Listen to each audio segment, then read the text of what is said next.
Welcome and good morning. Welcome to High Five Live and the Gathering Series. I'm Scott. This is Angel. We appreciate you being with us today. And you will appreciate it so much. You are about to meet one of the great heroes in our lives.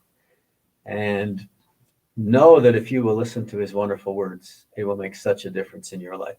Absolutely. So please tell us where you're viewing from and make any comments you want, and we'll try to ask any questions, and we'll try to get to those too. That would be great. So as we start, we'll talk to you a little bit.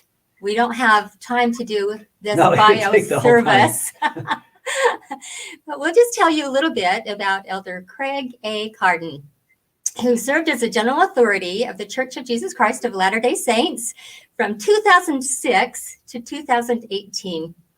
He served as a member of the Area West Presidency and the Pacific Area Presidency and in the Priesthood and Family Department, during which time he also served as editor of church magazines. Wow. So he was previously an entrepreneur with multiple business interests, and he received an MPA from Harvard University's Kennedy School.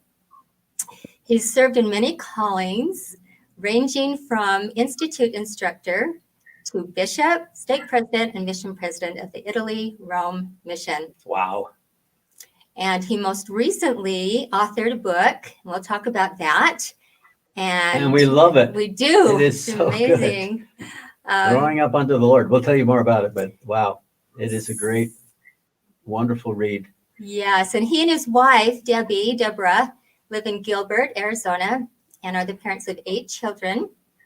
And we'll talk more about Sister Cardon and how amazing she is. And we just got to say hi to her. So we'll learn more, but that's kind of an overview of this wonderful man that's agreed to be with us today. Oh, how could we even begin the overview? Oh, great basketball star at Arizona, and on and on. When I think back, Elder Cardon, about reading about your life and seeing that from the very early days of your life, your father's wonderful example was great at teaching about missionary work and how actively was involved in that.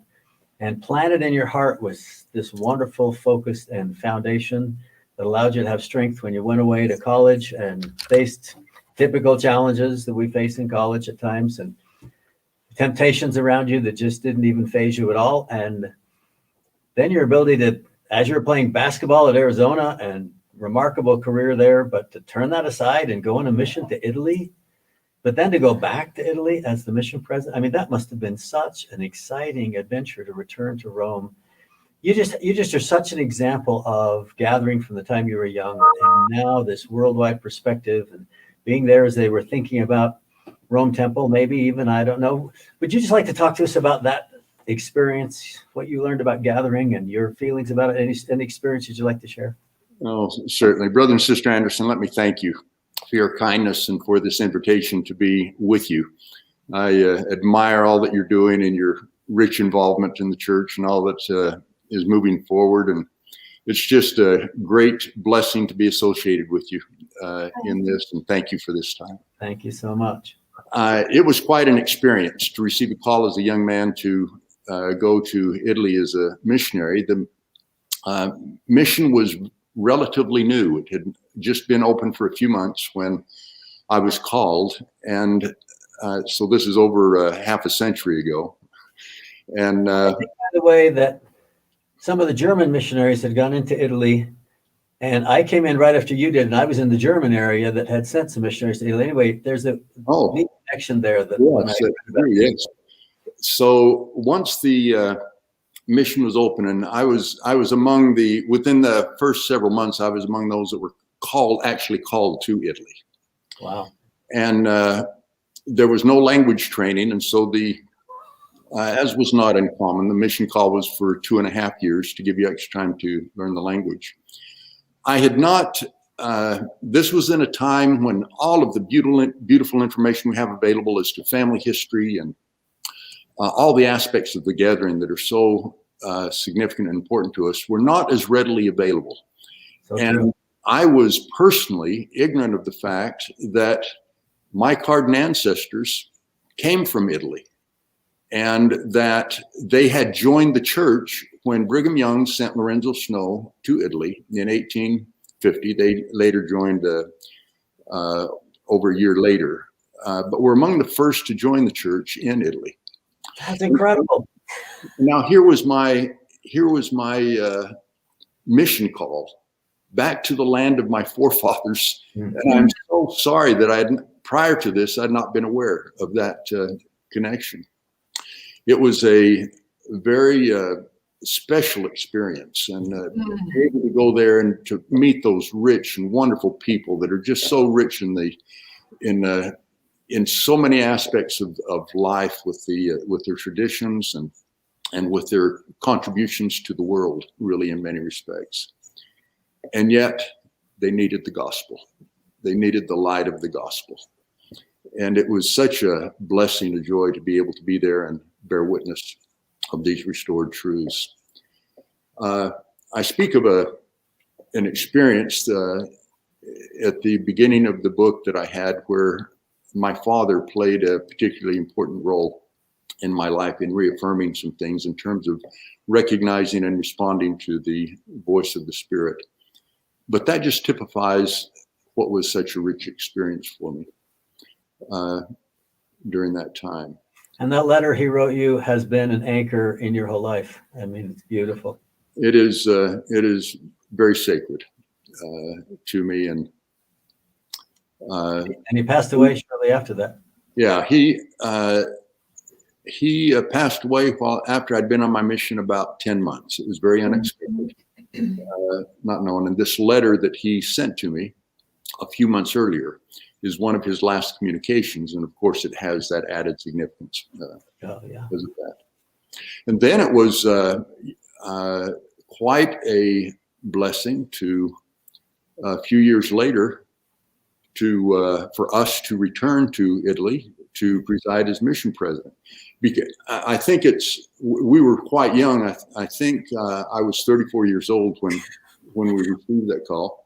And your kids were young. Yeah, you had 7 of your 8 children at that time, right? We did. And the was like 9 months old. Yes. 11 or something. Your sweet wife. What a miracle. And this will tell you everything you need to know about Sister Cardon. That on that trip, on the trip over to Italy, she stood in the back of the plane with the 9-month-old, the crying baby, all across the ocean, going from New York to Rome, trying to quiet the baby. Why? So that I could rest and be ready when we arrived to meet the new mission president. I don't even know how to accurately express her love and contribution to the work with those children and with all that occurs there. So it was. I think that the fact that I was called at that young age is testament of the fact that the church was new. They didn't have many language speakers, people that could speak Italian. And so I imagine they had to dig pretty deep to. Yeah, right. No, I think you were way prepared for this assignment. We had just a marvelous experience on that occasion. I will mention that we were there from 1983 to 1986 as mission president and companion. And it was in April of 1984 that President Nelson and President Oakes were called to the 12. And so that occurred while we were in Italy. And I did not know either of those men, but I still remember receiving that word, being in the mission president's office there in Rome, and kneeling down at the side of my desk and talking to Heavenly Father about these 2 new men who had been called to the 12, and receiving an overwhelming confirmation that they were called of God. It was just later in February of 1985 that Elder Nelson then was assigned to a regional conference in Milan, Italy, and to tour the Italy missions at that time. And so we had the chance to meet him. He was in our mission, and we came to know him and Sister Nelson Dancel at that time. And it was such a choice and rich experience to be taught by him, and that has never stopped. That's so taught by all those brethren and all those who currently serve. Yeah. It was not a part of the story, but I just paused to bear my witness that knowing all of those men personally, I bear my witness that they're called of God and that they're his witnesses. And it's a great blessing to be led by them. Wow. We had a great time in Italy, learned much, loved, again, the people. It was, I think I'll mention, Brother and Sister Anderson, that one of the things that happened with my father before I left on my mission was that he, back then, missionaries were set apart by general authorities. So, and there was not a setting apart locally before I left home. But before I left home as a father, he put his hands on my head and gave me a blessing. And in that blessing, I don't remember much about what was said, but I do remember that he blessed me that I would love the people I served. And that has been such a tremendous blessing to me, really throughout my life. But it certainly was true in Italy and has continued. Yeah, you mentioned how much you loved the people of West Africa when you served there in the area presidency. And I know without a doubt that they learned to love you and your family as you gave all that service. What was that like? Well, that's a general question, I know. When we were called and then received our assignment to West Africa, it was again a remarkable experience.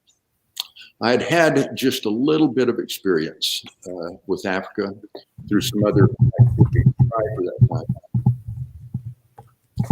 but I'm not sure we could have been prepared for all that we felt and loved when we arrived there. The African people, the West African people, and really all throughout Africa from what we've experienced, have remarkable capacities. And they are spiritually sensitive people. I don't know if there's a more spiritually sensitive people on the face of the earth. They turn to God. They listen to him. They believe in him. And when they receive the message of the gospel, they receive it with gladness. They receive it in their families, and they come together, and they're heads of households that lead out and that receive the gospel. And when the temples arrived in West Africa, this occurred. The first two were there by the time we got there in 2006.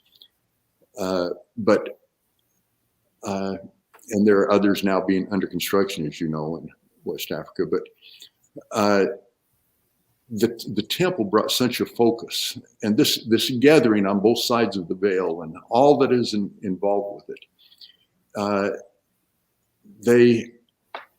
They're just rich stories of people coming to the temple and communicating that through dreams and through other means of spiritual communication, their ancestors were letting them know that they needed these blessings, and that they were very anxious to receive them.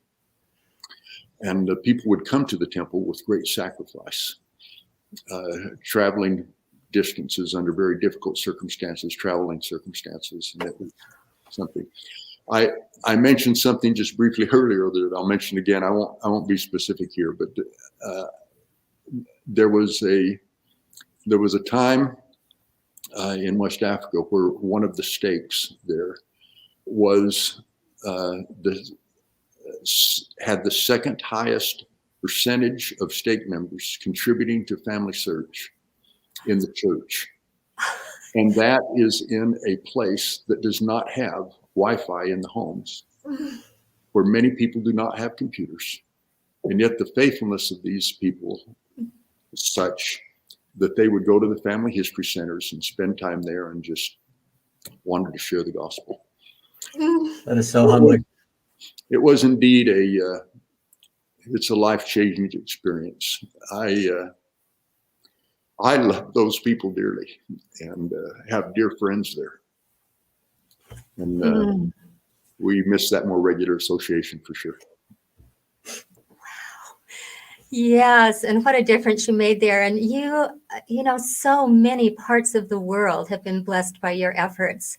We have people watching today from many areas of the world: Nigeria, the Bahamas, Wales, Germany, London, many states, Abu Dhabi, and the Philippines. And you know, your rich experience of traveling and serving in so many places just gave you a unique preparation for your calling to serve as committee chair on the priesthood committee that created the youth and children and youth initiative and Come Follow Me. And as I think about that, I can't even imagine first of all, how did that come about? And how did you feel when you found out about the home-centered church and you know, just this whole movement that was coming forth? Let me be as clear on this as I can be. That came about because God speaks to his prophets. Amen. And there were many people involved in this with remarkable capacities and remarkable experience. Oh, no doubt. From all over the earth. There were staff people that are talented, capable people in the priesthood and family department.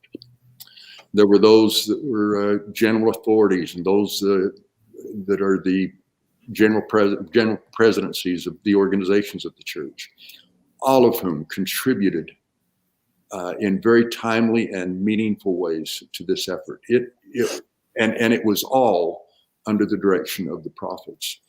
With the structure at the church, the executive committees that exist that oversee these activities, and with the council of the members of the Quorum of the 12 and matters being referred to the First Presidency, the prophets were able to see what would be developed as they communicated this need to reinforce, to strengthen this concept, this notion that has been in the handbook for decades. This is not new language, but it was to strengthen the practice of the gospel being taught in the home and strengthened by church association. Where that strength is needed, and it's needed by all of us, of course.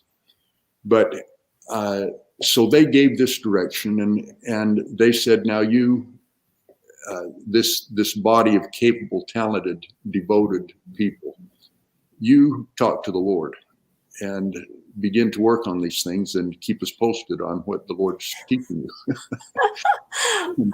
And so this would happen under proper direction there within the priesthood and family department, and matters would come before them and they would say, you're on the right track, keep going. Or they would say, please look at this a little more closely. Perhaps this isn't the right path. And over time, over many years really, with many that were involved even before I was there, that where things had been proposed, developed, concepts began to come together in a way that really provided the means for this to be expressed and implemented. And who could have anticipated in advance the significance of that, as the Lord orchestrated all this, as his prophets were teaching us and directing us? As he directed this and prepared an entire church for what we've subsequently faced, and no doubt what we will continue to face in different ways, in different circumstances throughout the earth. Right. And so here's this means of being able to move forward. I think I want to say here that, and this is kind of part of what was the emphasis behind the book that was written, but as it relates to come follow me, and as it relates, I'll just say, to my experience, our testimonies, our convictions, our commitment to the Lord and to his purposes are founded more in what we feel than in what we know. Mm-hmm. Now, I do not mean with that to diminish at all the importance of knowing. It is essential to know, to search out, to get the answers, to understand what the truth is.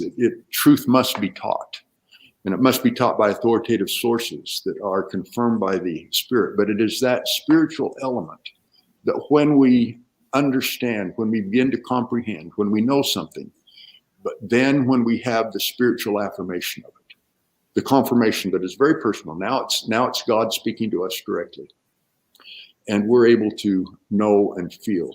Then that's conversion. That brings conviction.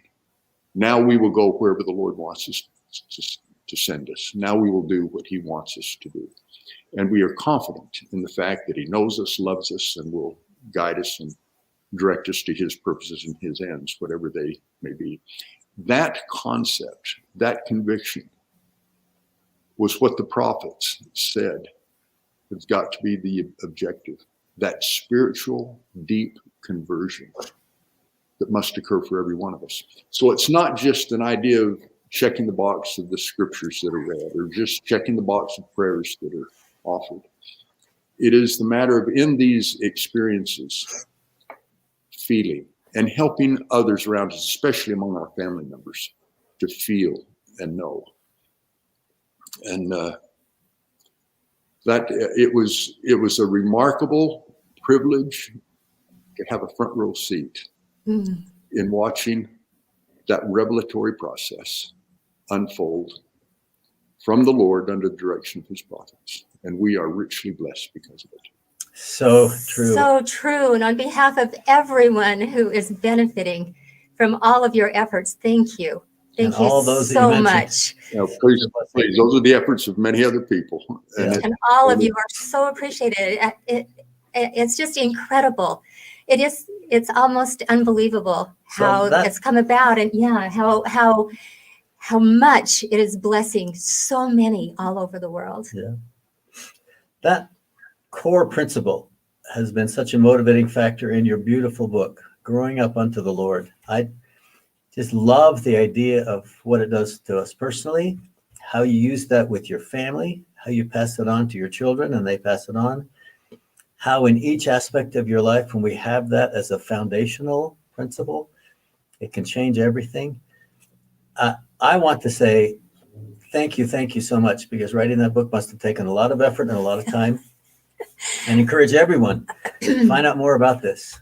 Angela, I'll read you it's available title. This title is on beautiful. Amazon, and it's Growing Up Unto the Lord, Recognizing and Responding to the Spirit, the Voice of the Spirit, Living in Peace and Blessing Generations. And thank you for all the work. Covers all that in such a beautiful way. That. And your stories, your personal examples really make it come alive to help us know how those things can be applied. And I love what you said about the multi-generational families. And in talking today with you about the gathering of Israel and worldwide, it just is so exciting to be right now talking to you while Roots Tech is going on.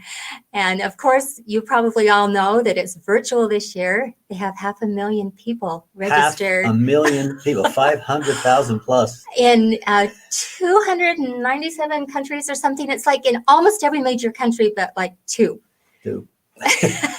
Including North Korea. I mean, all kinds of places there are people are signed up. It's just amazing. Yeah. So if you haven't yet, register or just go to rootstech.org and listen to the classes and listen to the keynote speakers and learn about Gathering Israel, learn about how to unite your family in 4 generations, all the multiple generations, and make it a part of your life. It lasts through Saturday, and tomorrow, Elder Holland and his wife And family will be featured and be able to share their feelings about the work and the gatherings. So anyway, that's Elder our Bednar plug. speaking. Mhm. Anyway, lots of Yeah, wonderful lots of things happening. wonderful things happening for You sure. want to say any last things about? One, oh, wait a just, minute. yeah, please. I'm just going to tell you this about Roots Tech, because you can actually go in and find out how many of your relatives are attending Roots Tech. And this is just so fun. And then you put it on social media and find these cousins.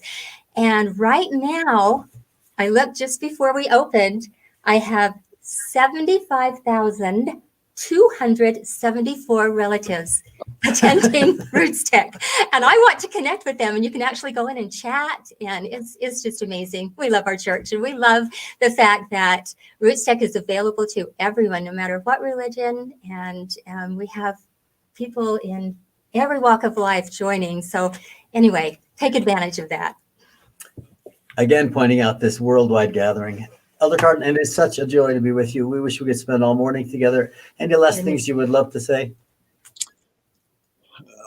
Well, the title of the book, Growing Up Unto the Lord, comes from Mormon's words describing the sons of Helaman, son of Helaman. His 2 sons, Nephi and Lehi, were in very difficult circumstances that in many respects could pattern what we're facing today. Mormon describes those boys that they began to grow up unto the Lord. And I think that just in today's world, in these circumstances, trusting in the Lord, listening to his voice, and responding as he directs is the greatest blessing that we can have. And it certainly was true then, and it is certainly true now. And thank you much for this opportunity of visiting about these things. It's brought back a lot of memories, and I much appreciate your Oh, you've been delightful. And we might mention that Corey Andrews, who began this wonderful site, this High Five Live opportunity that provides wonderful, enriching, inspirational videos every single day. When he had applied to be a seminary teacher, and many of you know that they go through a lot of interviews. His last interview before he was hired was with you. And so that's our connection here. So that is really, really fun. You also, in the comments, have some missionaries that served with you. Imagine that. And did you have a son that served in Portugal by chance? No, that was a nephew. Nephew. Okay. That is great. Anyway, we appreciate you being here. We appreciate our viewers. Please share this beautiful message of today. And please, if you want more information, look up this remarkable book. You will love it. Details about the principles that we have discussed today that can make such a difference. Thank you, Elder Cardon, so much. Thanks for this wonderful day. Thank you so much. Thank you. It's wonderful to be with you. Bye-bye.